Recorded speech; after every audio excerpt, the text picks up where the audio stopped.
Hello बच्चों, good morning. स्वागत है फिजिक्स के फंडे चैनल में। ईएम वेव आज का ये टॉपिक है। ईएम वेव का फुल फॉर्म क्या होता है? Electromagnetic wave. इलेक्ट्रोमैग्नेटिक वेव किसको कहते हैं? जब चार्ज मोशन में होता है विथ एक्सलेशन। जब चार्ज एक्सलेटेड होता है तो एनर्जी को रेडिएट करता है in the form of electromagnetic wave. Electromagnetic wave क्या होता है? EM wave are created as result of vibration between on electric field and magnetic field। दूसरा है direction of propagation of wave is perpendicular to the direction of magnetic field and electric field। यहाँ पे जो electric field देखो, यहाँ पे अगर देखें इलेक्ट्रिक फील्ड और मैग्नेटिक फील्ड एक दूसरे के परपेंडिकुलर है और वेव क्या हो रहा है इस डायरेक्शन में प्रोपगेट कर रहा है।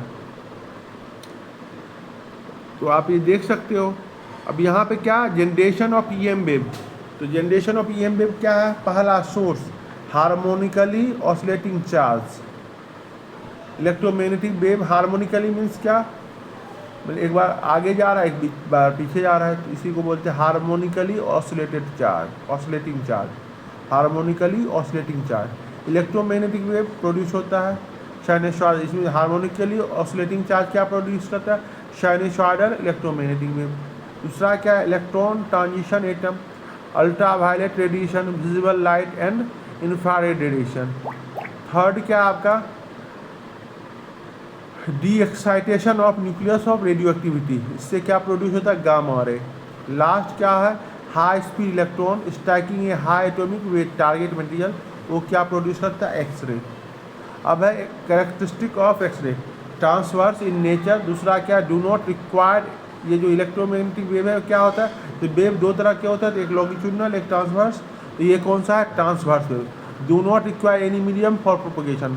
जैसे आपको साउंड वेव के लिए प्रोपगेशन के लिए मीडियम की ज़रूरत होती है, इलेक्ट्रोमैग्नेटिक वेव के लिए कोई भी मीडियम की ज़रूरत नहीं होती प्रोपगेशन के लिए। मीन्स क्या? एक जगह से दूसरे जगह जाने के लिए कोई भी मीडियम की ज़रूरत नहीं होती है। तीसरा क्या? Produce by accelerated charge. ये कैसे प्रोड्यूस होता है पहले भी बता दूँगी। क्या होता है? अगर चार्ज एक्सीलरेट कर रहा है तो क्या प्रोड्यूस करता है? ईएम वेव करता है।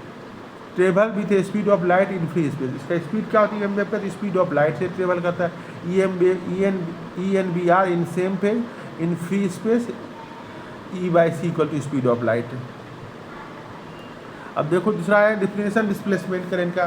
डिस्प्लेसमेंट करंट किसको कहते हैं? Current produce due to the time varying electric field. बहुत छोटा डिफिनेशन है, इसको याद रख लीजिए बोर्ड पॉइंट ऑफ व्यू से। क्या? Current produce due to time varying electric field. Electric field varying क्या करता है? टाइम वेरिंग इलेक्ट्रिक फील्ड क्या प्रोड्यूस करता है? Displacement current. आई डी बराबर epsilon D phi by D T, epsilon A D by D T. Phi is electric flux, E equal to electric field. Ampere circuital law क्या है? B dot D equal to mu naught I. इस तरह से आपका एक positive plate, एक capacitor, इसमें एक प्लस चार्ज एक माइनस चार्ज। इस कैपेसिटर के भीतर जो प्रोड्यूस होता है वो क्या होता है? डिस्प्लेसमेंट करंट होता है। उससे बाहर क्या होता है? कंडक्शन करंट होता है। इसलिए I net current passing through ampere loop. This law only consider current passing through the wire but it did not consider the current generated due to variation of electric flux और electric field with time. Current दो तरह के होते हैं, एक conduction current एक displacement current. तो wire में जो प्रोड्यूस होता है वो क्या होता है? कंडक्शन करंट होता है। और इसके अंदर क्या प्रोड्यूस होता है? कैपेसिटर के अंदर वो क्या होता है? डिस्प्लेसमेंट करंट होता है। अब उसके बाद आपका intensity of EM wave. Intensity in the energy crossing point area perpendicular to the direction of propagation of EM wave equal to I equal to half epsilon E square C. उसके बाद क्या? Maxwell equation, चार Maxwell का equation है। पहला Gauss law of electrostatic है, दूसरा क्या? गॉस लॉ ऑफ मैग्नेटिज्म है, तीसरा क्या? Faraday law of electromagnetic induction है, चौथा क्या? Maxwell Ampere circuital law. तो ई डॉट डी ए बराबर Q by epsilon, Gauss law D in magnetism B dot A बराबर 0, फैराडे लॉ इलेक्ट्रोमैग्नेटिक इंडक्शन के ई एम एफ बराबर ई डॉट डी एल बराबर minus D five by D T. Maxwell Ampere circuital law क्या कहता है? B dot D L बराबर mu naught I C plus epsilon D phi by D T. Energy density of wave for electromagnetic wave, energy density क्या होता है? 1/4 epsilon E naught square. For magnetic wave mu B बराबर 1/4 mu naught B square. Mu average energy mu क्या? You क्या है? Average energy density है 1/4। क्योंकि EM wave क्या बनता है, इलेक्ट्रिक फील्ड की वजह से भी बनता है और मैग्नेटिक, दोनों का कम्बिनेशन, इसीलिए क्या होता है 1/4 pi epsilon, 1/4 epsilon E not square 1/4 B not square by mu naught.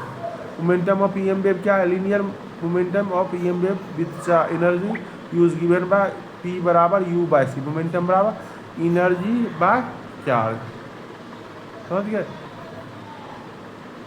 Energy by charge, समझ गए। उसके बाद क्या है, उसके बाद आपका है ये आपका स्पेक्ट्रम है। स्पेक्ट्रम क्या, अगर इलेक्ट्रोमैग्नेटिक वेव को या तो वेवलेंथ के टर्म में या इसको किसके टर्म में, फ्रीक्वेंसी के टर्म में अरेंज करते हैं, उसको क्या बोलते हैं, इलेक्ट्रोमैग्नेटिक वेव स्पेक्ट्रम बोलते हैं। कितने टाइप के इलेक्ट्रोमैग्नेटिक वेव पढ़ना, radio wave, microwave, infrared, visible light, ultraviolet ray, X ray, समझ गए। इसका वेवलेंथ दिया देख लो, और एक गामा रे इसने नहीं लिखा है, एक गामा रे भी है, देख लो यहाँ पे दिया हुआ है, रेडियो वेव है, उसके बाद क्या माइक्रोवेव, उसके बाद इंफ्रारेड, उसके बाद visible, ultraviolet, X ray, gamma ray. और एक चीज़ और पूछता है, विजिबल रेंज का, विजिबल इलेक्ट्रोमैग्नेटिक वेव का क्या रेंज होता है, या विजिबल लाइट का क्या रेंज होता है, 7000 एंगस्ट्रॉम से 4000 एंगस्ट्रॉम से 7000 एंगस्ट्रॉम, ये मिनिमम है, ये मैक्सिमम है। तो या तो NM में लिखिए, नैनोमीटर में, या किस में लिखिए, एंगस्ट्रॉम में। तो नैनोमीटर में 400 बोलेंगे, एंगस्ट्रॉम में 4000 से 7000। Thank you.